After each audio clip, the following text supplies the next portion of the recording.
या ठिकाणी आता सुरुवात झालेली आहे। लाखोंच्या संख्येने भाविक भक्त या पंढरीत दाखल होत आहेत आणि आता श्री विठ्ठलाचं आणि रुक्मिणी मातेच्या दर्शनाला येत आहेत।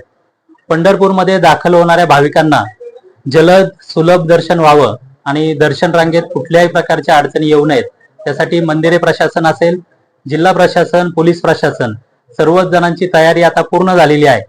या पंढरी नगरीत दाखल झालेल्या भाविकांना सुरक्षितता प्रदान करण्यात यावी यासाठी मंदिरे समिती, पोलीस प्रशासन, जिल्हा प्रशासन विविध उपाययोजना राबवत आहेत।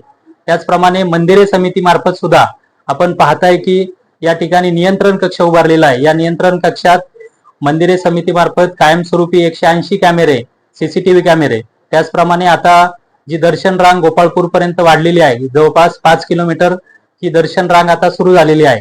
या दर्शन रांगेत सुद्धा सीसीटीव्ही मंदिरे समिती मार्फत बसवलेले आहेत।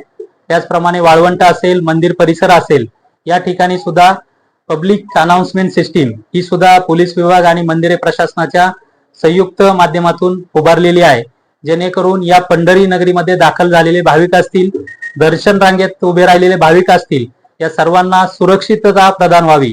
त्याचप्रमाणे मंदिरात प्रवेश करताना सुद्धा पूर्व गेट असेल, VIP गेट असेल आणि इतर सर्वच ज्या ठिकाणावरून प्रवेश आहे त्या सर्वच ठिकाणाला आपण सुरक्षितेच्या उपाययोजना त्या ठिकाणी मंदिरे समितीचे कर्मचारी, पोलीस कर्मचारी यांची नियुक्ती केलेली आहे आणि आपण त्या ठिकाणी मंदिरात प्रवेश करणाऱ्या भाविकांचं सुद्धा DFMD असेल, स्कॅनर असेल, त्याद्वारे तपासणी करून मग भाविकांना आतमध्ये प्रवेश दिला जात आहे। मंदिराच्या सुरक्षिततेच्या बाबतीत आपण मंदिराचं इलेक्ट्रिक ऑडिट, फायर ऑडिट, त्याचप्रमाणे स्ट्रक्चरल ऑडिट सुद्धा केलेलं आहे। त्याचप्रमाणे आता जे सुरक्षेला जे कर्मचारी नेमलेले आहेत त्यांना सुद्धा आपत्ती व्यवस्थापनचं प्रशिक्षण येत्या 2 दिवसामार्फत आपण देणार आहोत आणि त्याच्या 2 ते 3 वेळेस आपण त्यांना प्रशिक्षण देणार आहोत।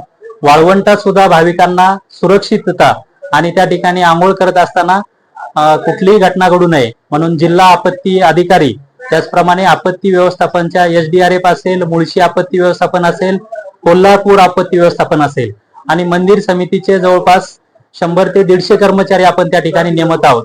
त्यामुळं पंढरी नगरीत दाखल झालेल्या भाविकांना निश्चितच या ठिकाणी मंदिरे समिती, जिल्हा प्रशासन यांनी तयारी पूर्ण केलेली आहे आणि जलद, सुलभ आणि सुरक्षितता प्रदान व्हावी यासाठी मंदिरे समिती कटिबद्ध आहे।